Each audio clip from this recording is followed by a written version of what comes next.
Los poliedros irregulares, las caras no son todas iguales, algunas pueden ser un cuadrado, otras pueden ser un triángulo de distintas medidas, por lo tanto eso lo hace que sea irregular.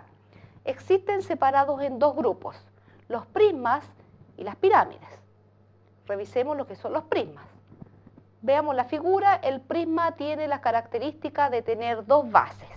Estas dos bases son planos, puede ser una base, un triángulo, otro triángulo, y después se baja o se une a través de rectángulos. Lo podemos unir con cuadrados, me queda más corto, pero sigue siendo un prisma.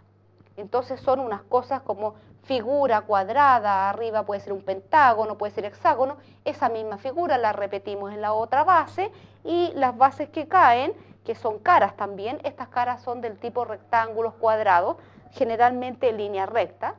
Entonces estamos formando la figura llamada, como les había dicho, los prismas. Los prismas se les puede calcular su área y también su volumen. El área es la superficie por fuera de toda la figura. El volumen es el contenido que podemos colocar dentro. Aparece la forma entonces de cómo calcular el área de esta figura. Si nosotros calculamos el perímetro de una de las bases, P equivale al perímetro de la base, la que está arriba o la que está abajo. Ese perímetro multiplicado por la altura, el largo o la distancia que existe entre cada una de las bases se llama altura. P por H más 2 veces el área de la base forman entonces la manera de poder calcular el área de esta figura o de este prisma.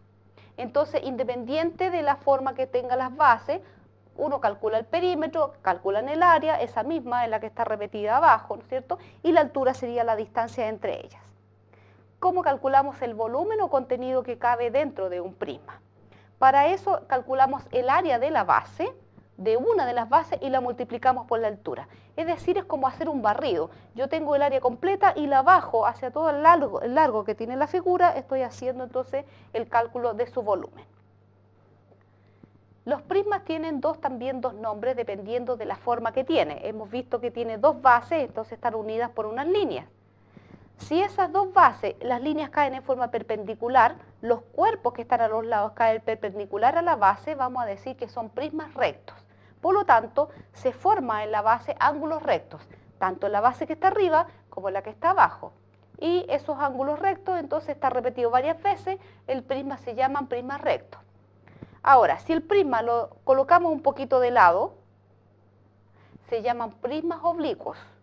Hay que observar entonces que ya no hay ángulos rectos, lo único que hicimos es inclinarlo un poco así, sigue siendo prisma, sigue teniendo las dos bases, sigue teniendo los otros cuerpos que eran rectángulos, pero ya no hay ángulos rectos. Eso se llaman los prismas oblicuos.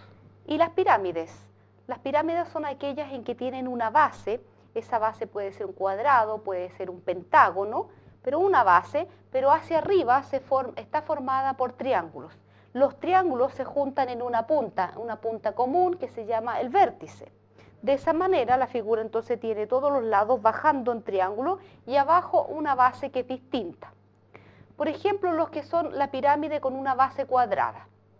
Tenemos el cuadrado y por lo tanto aparecen 4 triángulos. Los triángulos no necesariamente tienen que ser equiláteros, pueden ser triángulos isósceles, de manera que sus dos lados son iguales, más alargados que la base, y vamos a tener una pirámide entonces así larga, arriba unida en el vértice. Eso se llaman las pirámides. La pirámide también puede ser del tipo recta o oblicua, igual que la figura anterior. ¿Qué la hace recta? Si nosotros en el vértice bajamos una altura que cae perpendicular a la base, esa altura cae justo al medio de la base. Pero si está inclinada, la altura no cae al medio de la base, entonces esa inclinación hace que la altura caiga perpendicular a un costado de la base, hacia uno de los lados. Por lo tanto, queda un poquito inclinada y se llamaría entonces la oblicua. Coloqué aquí una forma de calcular entonces el área y el volumen de una pirámide, pero pusimos en el caso de una pirámide que sea regular. ¿A qué se le llama regular? En que la base tiene todos los lados iguales. O sea, el ejemplo tiene un cuadrado, el cuadrado tiene los lados iguales. La letra A está representando al largo de uno de los lados. La fórmula entonces para poder calcular esta área de la figura de la pirámide dice n. N es la cantidad de caras. Luego A sería el largo que tiene el cuadrado, si es que tiene una base cuadrada. Después aparece una P. Esa P se llama la apotema. Y la apotema es la distancia entre uno de los lados del cuadrado y el centro del cuadrado. Justo en la parte del medio del lado se traza una línea perpendicular que mide hacia el centro del cuadrado. Esa se llama la apotema. Entonces hasta ahora llevamos A por N, H es la altura, partido por 2, y más el área de la base. Así estoy explicando cómo pueden calcular entonces el área de la figura que tiene forma de pirámide. Y el volumen es 1/3 del área de la base por la altura. Si el área de la base es un cuadrado, esa sería el área, 1/3 de ella, por la altura, que la altura es la que mide desde el vértice hasta que cae a la base perpendicular. A esa la llamamos H. De esa forma entonces están calculando ahora el contenido que puede tener dentro de una pirámide, el volumen que se puede colocar dentro de una pirámide. No es muy fácil recordar la fórmula, pero si la necesitan ustedes la pueden encontrar en cualquier texto, abajo en el video aparece entonces la forma de cómo calcular ese tipo de volúmenes o el tipo de área. No es necesario que se la memoricen, pero sí que entiendan cómo se formó la figura.